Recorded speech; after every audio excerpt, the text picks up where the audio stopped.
Bismillahirrahmanirrahim. Assalamualaikum warahmatullahi wabarakatuh. Alhamdulillahirabbil alamin. Wa bihi nasta'inuhu ngala umuri dunya waddin. Wa sallallahu ala sayyidina Muhammadin wa ala alihi wa sahbihi ajmain. Rabbi shrahli sadri wa yassirli amri wahlul 'uqdatam min lisani yafqahu qawli. Wonten ngarsanipun para pepundhen, para sesepuh, bini sepuh ingkang dahat kawula pundi-pundi dalah ingkang pantes kula bektosi. Para pangemban-pangembating nagari pinangka pandam miwah pandoming para kawula dasih ingkang sinuba pakurmatan. Wonten ngarsanipun Bapak Ibu kadang pisan sutresna nenggih panjenipun Bapak Subarno sekalian Ibu Sumarmi mewah putrah keluarga ingkang bagya mulya. Datan kantun wonten ngarsanipun kadang-kadang rombongan pasugatan pametri budaya Jawi campursari ingkang dipun pangarsani Kedalang Bilung ingkang saking Cawas ingkang kula hormati. Kelajenipun kadang kula werda tumaruna kakung putri ingkang kula tresnani. Datan kantun sanghyangipun para tamu kakung putri ingkang dahat kalingga murdani akrami. Kanthi linembaran trap sila ing budi miwah ngaturaken sewu lepat nyuwun ageng samudra ing pangsami. Parandene kula cumantaka marak mangarsa ingkang saperlu mambeng dalah nyiket kamardikan anggen jengandika sami katemben sekeca lenggah dalah sekeca imbal pangandikan. Awrating mriki kawula nuhuni dawuh saking Bapak Suparmo sekalian Ibu Lasinem ingkang saking Padukuhan Karangwuni RT 06 RW 03 Desa Njambaan Kecamatan Bayat Kabupaten Klaten bersinar. Kinarya jejeri pinangka sulisarira talangi ngatur tumunten keparenga kula matur ing ngarsanipun para pepundhen para sepuh bini sepuh langkung-langkung wonten ngarsanipun Bapak Subarno sekalian Ibu Sumarmi ing ari kalenggan enjang handungkap siang menika. Nggih karana kawula kirangi sesepan kirangi pangertosan babagan menapa kemawon tumunten nggih awit saking handaping pawiyatan kawula sedaya atur kula ing samangke wiwit purwa madya hingga usana. Mbok bilih kirang damel syukur ing manah jengandika sami saestu kula nyuwun diagunging pangsami ingkang tanpa upami. Saderengipun kula nglajengaken matur sumangga nun jengandika sami sareng-sareng kawula. Kula dherekaken munjuk panuwun syukur dhateng Allah Subhanahu wa taala ingkang sampun kepareng-paring dalah ngrumentahaken sedaya barokah hidayah lan inayahipun. Saengga wonten ing siang menika kula dalah cendengan dika sami saged kempal manunggal kanthi karajan katentreman tuwin kawilujengan sarta kabagas warasan. Nggih sinawung raos syukur makaten mugi-mugi lampahing pahargyan dalah wiwahan ingkang ginelar dening panjenenganipun Bapak Subarno sekalian Ibu ing siang menika mangya kabegjan rahayu wilujeng kalis ing rubeda. Kelajenganipun bilih ing mriki awit nami Bapak Suparmo sekalian Ibu malih katur dhateng panjenenganipun Bapak Subarno sekalian Ibu Sumarmi tumunten keparenga ngaturaken menggah wosing gati pisuwanipun. Menggah gatining pisuwan ingkang angka sajuga nun nggih keparenga ngaturaken salam taklim kanthi atur Assalamualaikum warahmatullahi wabarakatuh. Kanthi pepuji mugi-mugi tansah pikantuk rahmating pangeran rahayu rahayu ingkang sami tinemu. Kelajenganipun menggah gatining pisuan ingkang angka kalih keparenga ngaturaken menggah udaring gonto babaring sedya. Bilih do inguni dinten-dinten dalah wulan-wulan kepengker. Bapak Ibu ing antawisipun Bapak Suparmo sekalian Ibu Lasinem ingkang kagungan putra ingkang aslinipun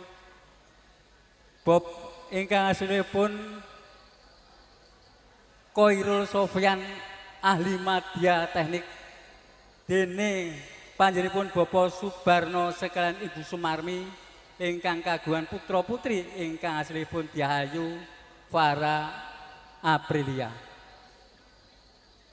Kelajenganipun bilih keparingipun leksanakaken darmaning aspuh inggih menika ngraketaken balung apisah daging arenggang bebasan ngebun-bun enjang Jawa sonten ndodok latar ndodok lawang sumedya inang jambe suruwe. Kanthi atur makaten nggih karana sampun jumbuh anggenipun sami-sami pepetangan. Tumunten bilih kalenggan menika nggih awit ijab kabul saha panggihipun risang temanten sampun sembodo kalampan. Ingkang menika nggih awit anak kula pinangantian kakung paribasan tasih timur.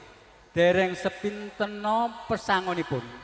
Tumunten mbok bilih lenggah jenak wonten dalipun Bapak Subarno sekalian Ibu ing mangkenipun keparenga paring sesulang dalah sesuluh murih rahayuning sedya anggenipun kepareng gebyur wonten ing alam bebrayan enggal ing pangajab dadosa jumbuh ingkang ginayuh sembodo kang senedya basuki ingkang KSD tundhonipun dados keluarga ingkang tetep sakinah mawaddah warahmah.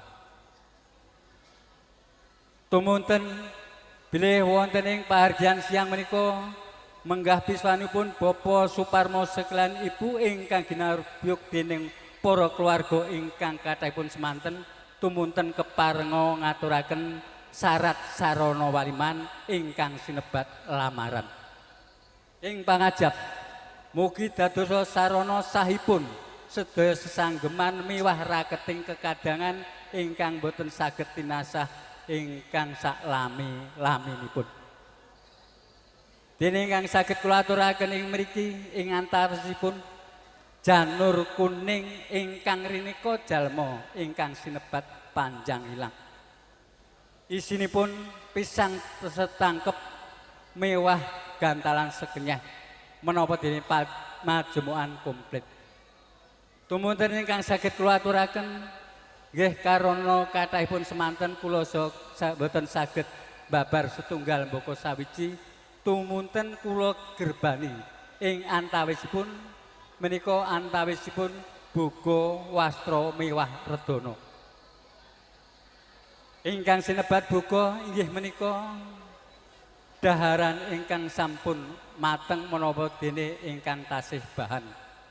Tumunten wastra ingkang katujuaken dhateng anak kula pinanganten putri inggih menika antawisipun pakaian sak pengadeg menapa dene pelik-pelik lan mas-masan.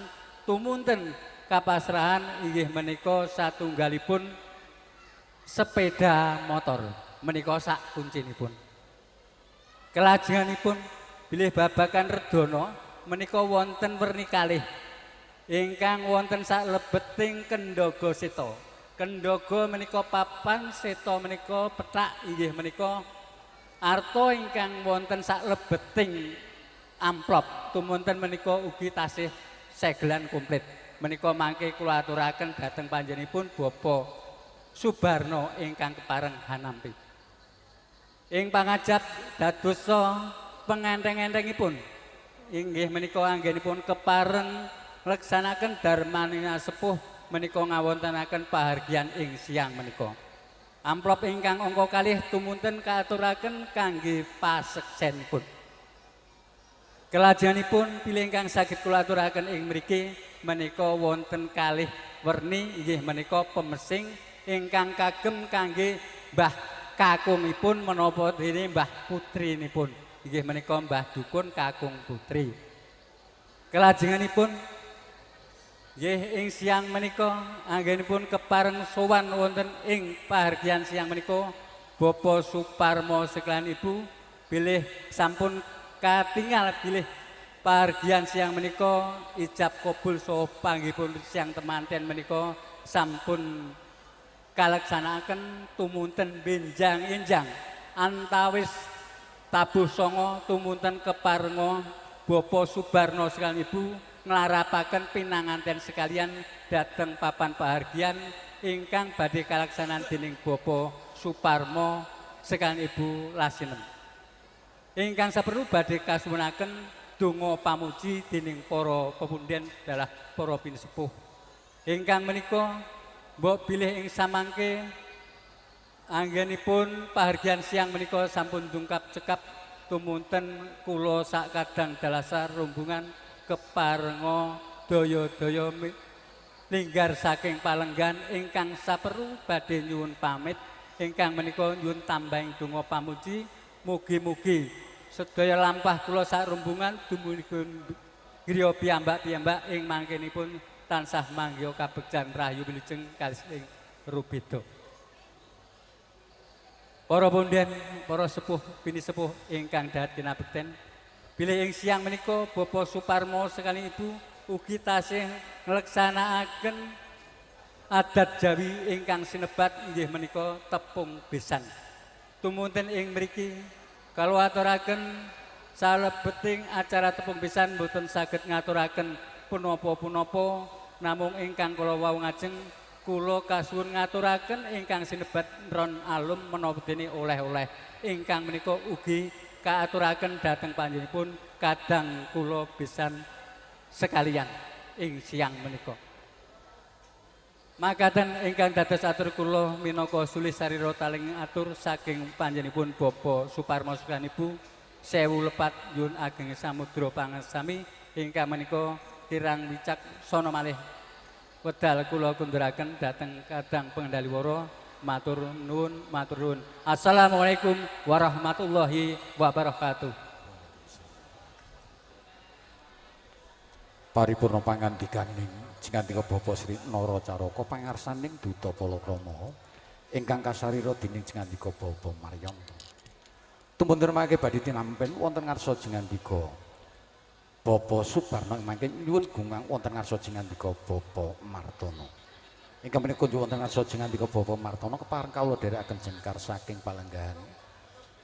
Tumujung sasana pandhawuh kepareng babar wigatos ing karsa dene jumenengipun badhe sambut dening jingandika Bapak Subarno sekalian garwa. Ing wasana sumangga.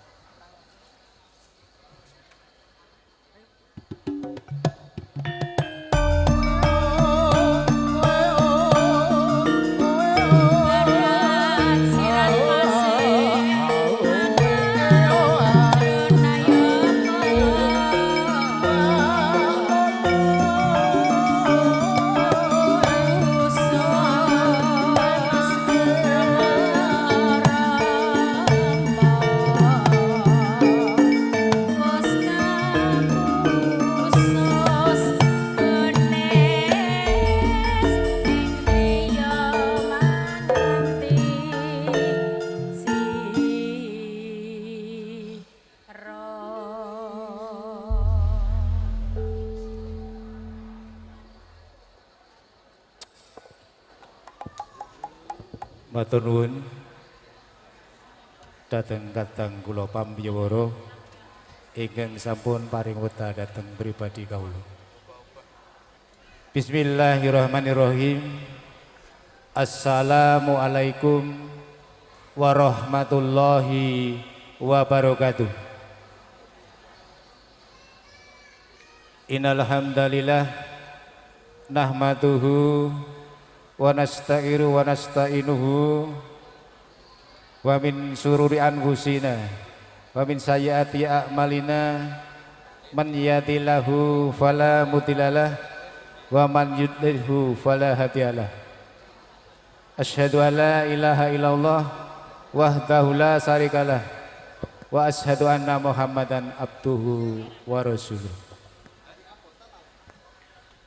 Kawula nuwun wonten ngarsanipun para bini sepuh, aji sepuh, sesepuh ingkang saestu kawula hormati.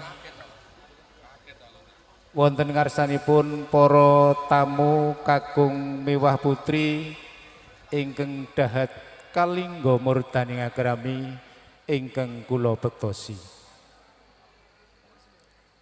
Wonten ngarsanipun para pangemban miwah pambating praja satriyaning nagari, para purna labet praja ingkang saestu dados pandam miwah panduming kawula tasih ingkang kula hormati. Wonten ngarsanipun wabil khusus panjenenganipun Bapak Suparmo sekalian Ibu Lasinem ingkang pidalem saking RT 06 RW 3 Dukuh Karanguni Desa Jambaan Kecamatan Bayat Klaten Bersinar ingkang saestu kula hormati. Wonten ngarsanipun kadang kru campur sani ingkang sampun kepareng caos panglipur miwah regenging swasana ingkang ginelar pahargyan wonten ing siang menika saking miyanipun Bapak Subarno sekalian Ibu ingkang kula hormati. Ugi mboten kantun kadang-kadang kawula muda ingkang kula tresnani. Mugi diagunging pangesami saestu kula cumantaka hangadeg wonten ngarsa handika sami.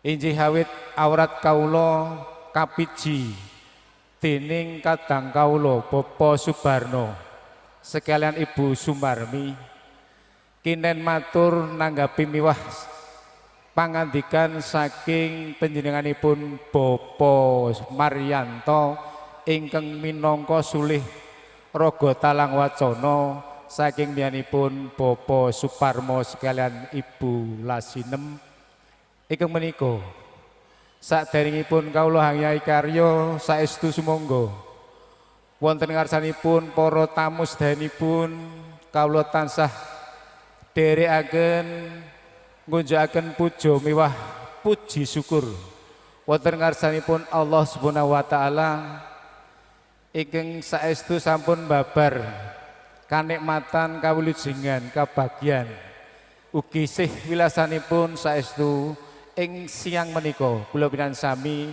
saged pepanggihan wonten ing papan ingkang merdika menika.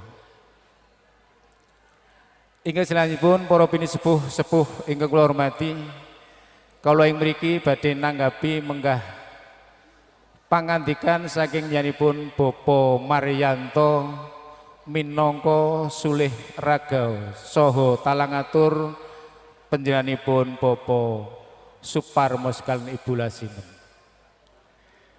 Parandene pangandikan saking nyanipun Bapak Maryanto ingkang sepindah kepareng rawuhipun wonten ing papan menika ngaturaken salam taklim ingkang menika kula minangka talang atur saking kadang kula Subarno sekalian Ibu Sumarmi kula tampi salam taklim saking winipun Bapak Suparmo sekalian Ibu Lasinem kanthi atur Waalaikumsalam warahmatullahi wabarakatuh.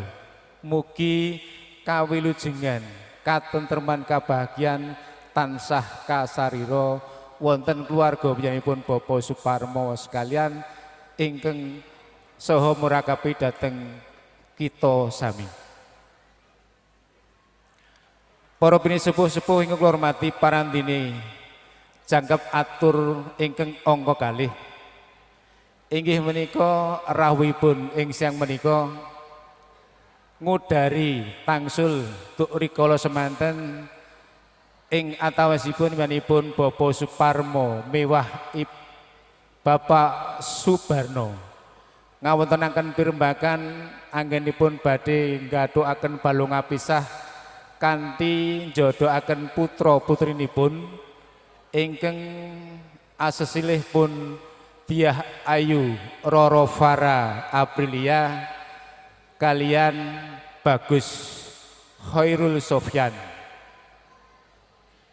Ingkang menika wonten ing siang menika kanthi ngaturaken syarat sarana lamaran ingkang kala wau sampun dipun ngendikaken saking yanipun Bapak Marianto wonten pinten-pinten pirangan saestu reh ning kawula cubluk ing pangertosan miwah kirang ing seserban milanipun peparing saking yanipun Bapak Suparmo miwah Ibu Lasinem ingkang awujud buga wastra miwah redana ingkang kala wau wonten redana amplop cacahipun wonten kalih ingkang sepindah inggih menika urun serakah parandene amplop ingkang nomor kalih inggih menika kangge pakesen ing menika saking kawula lumantar saking yanipun Bapak Subarno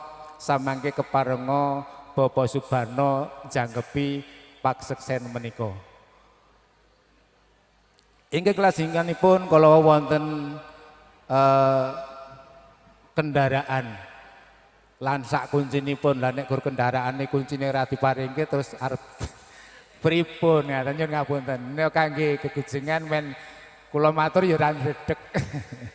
Bakenipun nyun sewu peparing saking nyanipun Bapak Suparmo sekalian Ibu Lasinem ingkang awujud menapa kemawon panjenenganipun Bapak Subarno sekalian Ibu Sumarmi lumantar kawula saestu ngaturaken agenging panuwun peparing saking nyanipun Bapak Suparno katampi kanthi bingaing manah saestu mboten saged caos piwales menapa-menapa. Mugi peparing saking nyanipun Bapak Suparmo Allah paring lintu ingkang satraju miterat peparing saking penyanipun Bapak Suparno pikantuk piwales matika saking Allah Subhanahu wa taala. Allahumma amin. Ingkang lajengipun anggenipun rawuh wonten ing siang menika jangkepi upacara adat nggih tepung besan. Kalau wonten pangandikan saking pun Bapak Marianto bilih ing benjeng watawis tabuh songo penyanipun Bapak Subarno kepareng nglarepaken temanten sekalian wonten dalemipun Bapak Suparmo saestu kawula badhe matur kalian Bapak Subarno ing mangkenipun saged sowan wonten dalemipun Bapak Suparmo sekalian Ibu ing mangkenipun badhe dipun seksekaken kalian tangga tepalipun. Ingkang lajengipun saestu sepindah malih peparing menapa kemawon kala wau saestu katampi ingkang lajenganipun saksampunipun pahargyan cekap penyanipun Bapak Suparno badhe nyuwun pamit saestu tebih saking raos panundung nyanipun Bapak Subarno sekalian Ibu namung kepareng nderekaken sugeng kondur wonten dalem suwang-suwang tansah pinanggih ing kayuhanan tebih saking sambikala ngantos dumugi dalem. Para pinisepuh-sepuh Mbak Bis mekaten ingkang saged kula aturaken menawi kula matur kathah mangke ndak campur sarinipun boten wonten kedalipun ingkang menika saestu namung ngaten saged anggen kula matur minangka sulistarenipun penyanipun Bapak Subarno sekalian Ibu Sumarmi sepindah malih mbok pilih anggen kula nampi wonten atur ingkang kirang nuju prana ing penggalih wonten atur ingkang kirang tata kirang titi kirang titis satemah kirang wijang winggah wijiling wicara ndamel kuciwa panjenengan saestu inggih awit saking andhaping pawiyatan kula nyuwun keparenga para tamu badhah tangguling aksama dhateng pribadi kawula. Akhir kalam billahi taufiq wal hidayah. Assalamualaikum warahmatullahi wabarakatuh. Wedal kula kunduraken dhateng kadang kula pamiyawara. Nuwun. Sang Hyati Sekolendah ingkang nampi rahmah tuwin barokah. Mekaten panampi saking panjenenganipun Bapak Martono sampun paripurna. Ingkang menika kunjuk wonten ngarsa ngandika Bapak Maryanto kepareng kawula dherekaken jumeneng malih. Niki serah tinampen wonten ngarsanipun panjenenganipun Bapak Martono. Saking panjenenganipun Bapak Martono kalajengaken panjenenganipun Bapak Suparno sekalian garwa.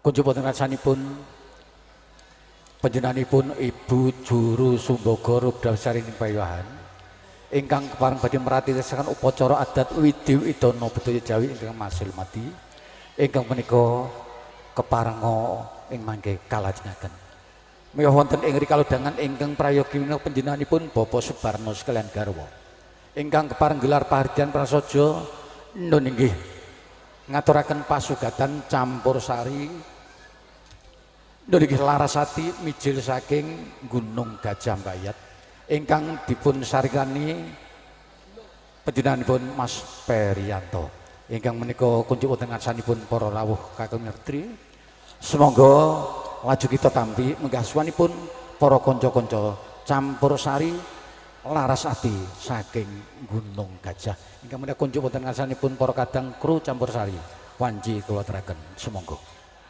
samardiane panjenenganipun Ibu Juru Sumbaga maranitisaken upacara adat Widi Widana Budaya Jawi ingkang masalemeti tumunten kalajengaken.